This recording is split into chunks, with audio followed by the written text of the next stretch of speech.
Jakarta, kasus Vina melibatkan pembunuhan tragis sepasang remaja, Muhammad Rizky Rudiana dan Vina Dewi Arsita, yang terjadi di Jembatan Talun, Kabupaten Cirebon pada Agustus 2016. 8 orang dijadikan tersangka dan dihukum atas keterlibatan dalam kasus tersebut. Berita ini akhirnya menjadi perhatian nasional dan diperbincangkan banyak media dan media sosial. Film yang diproduseri Deraj Kawani dan disutradarai oleh Anggi Umbara menjadi satu titik poin kasus kriminal yang telah 8 tahun terendap diungkit dan dibicarakan kembali. Bahkan berbagai penelusuran pihak independen seperti oleh Deddy Mulyadi dan Reza Indragiri menemukan dugaan penanganan kasus hukum ini tidak sesuai prosedur. Terbaru, kasus ini jadi atensi banyak pihak termasuk Presiden Joko Widodo, yang memerintahkan agar kasus itu dituntaskan dan dibuka selebar-lebarnya. Atas atensi Presiden itu Kapolri kemudian bergerak.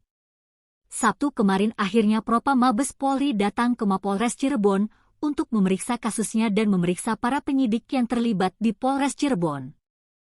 Polda Jabar bahkan sampai membuka hotline bagi masyarakat yang memiliki informasi atas kasus Vina untuk bisa melapor dan menyampaikan pengaduan. Mantan Kepala Badan Reserse Kriminal Polri, Kabareskrim Polri, tahun 2008-2009, Susno Dwaji menilai berkat film ini kasus pembunuhan yang mungkin akan dilupakan orang kemudian terangkat kembali. Sudah 8 tahun, orang masih menyisakan pekerjaan dengan 3 DPO, ada orang yang dinyatakan bersalah masih di penjara. Akhirnya terangkat kembali, itu berkat film ini, ujarnya. Meski sejumlah orang menyetujui kehadiran film ini, ada juga pihak yang tidak setuju dengan kehadiran film ini. Protes itu diantaranya dilayangkan pihak Asosiasi Lawyer Muslim Indonesia, ALMI, yang mengajukan laporan ke Bareskrim Polri atas penayangan film Vina sebelum 7 hari. Menurut Ketua Umum ALMI, Zainal Arifin, film yang mengangkat kejadian kasus pembunuhan Vina itu mengundang banyak kontroversi. Menurutnya, pemerintah bisa menarik film karena mengundang kegaduhan. Film Vina dipandang vulgar karena menampilkan adegan penyiksaan, penganiayaan sampai dengan pemerkosaan padahal Vina saat itu masih di bawah umur. Karena dugaan mengandung pornografi, porno aksi, dan kegaduhan. Jadi ada objek hukum bisa kami nilai ada pelanggaran pasal 27 UU ITE di sana, imbuhnya. Tapi, Ketua Lembaga Sensor Film, Romi Fibri Hardianto menepis anggapan itu. Dia menegaskan film tersebut telah lulus sensor dengan kategori batasan umur 17 tahun ke atas. Sehingga karena ada batasan itu orang tua yang menonton film itu tidak membawa anak di bawah kurang dari 17 tahun untuk nonton. Selain itu, film tersebut termasuk kategori fiksi belaka karena di awal film si pembuat film telah mengumumkan hal tersebut. Meski diangkat dari kejadian nyata, film ini tidak sepenuhnya berisi kejadian nyata tetapi cerita yang ditambahi dengan drama dan imajinasi si pembuat film sehingga sifatnya cerita fiksi. Inilah berkah viralnya kasus Vina dari penayang film ini. Belakangan bahkan muncul gerakan di media sosial yang mendorong penuntasan kasus Vina, tentu saja disertai dengan analisa dan asumsi netizen.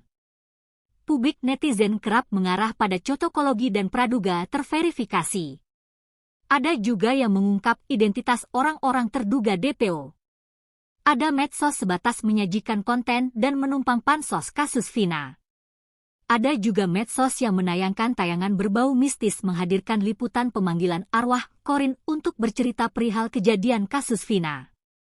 Selain juga ada channel yang serius melakukan penelusuran dan investigasi kasusnya, seperti dilakukan mantan Bupati Purwakarta dan anggota DPR Komisi 6 2019 hingga 2023 dengan channel YouTube-nya. Tentu saja semua tayangan ini menambah hiruk-pikuk pemberitaan. Belakangan para tertuduh yang disebutkan satu persatu dipaksa muncul memberikan klarifikasi atas tuduhan itu. Namun secara garis besar munculnya film Vina dan kehebohan media sosial telah mengangkat kasus pembunuhan Vina dan Eki pada 27 Agustus 2016 silam sampai ke titik ini. Semula kejadian pembunuhan yang menyeret 8 orang tersangka yang ditangani Kepolisian Resort Kota Cirebon dan proses pidananya oleh pengadilan setempat. Pengadilan telah menjatuhkan hukuman seumur hidup untuk 7 terdakwa dan 1 orang hukuman 8 tahun penjara, serta menahbiskan 3 orang sebagai DPO. Hari ini kasus tersebut nyaris terjadi titik balik. Perlahan-lahan kasus tersebut terkuak sebagai kasus salah penanganan atau menyalahi prosedur penanganan perkara. Sehingga masyarakat mendesak polisi segera membebaskan 7 orang yang telah ditetapkan sebagai narapidana dan dihukum seumur hidup. Awal terungkapnya borok itu berasal dari pengakuan Saka Tatal, salah seorang terpidana yang baru bebas setelah menjalani 8 tahun penjara. Dia membeberkan selama di tahanan, bersama 7 tahanan lainnya mereka mengalami penyiksaan dan kekerasan agar penyidik mendapatkan pengakuan para tersangkanya. Mereka mengaku tak tahan dengan perlakuan itu sehingga para terdakwa menerima saja ketika divonis hukuman seumur hidup.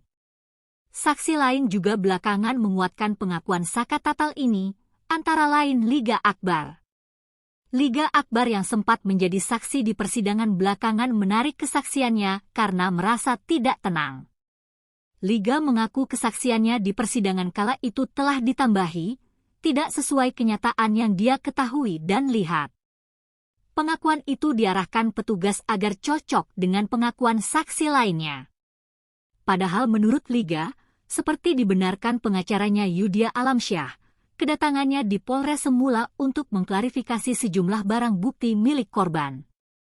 Saksi sebagai teman korban Eki, adalah orang terakhir yang bertemu sebelum Eki pergi dan ditemukan tewas di Jembatan Talun. Awalnya dia dilaporkan korban kecelakaan tunggal.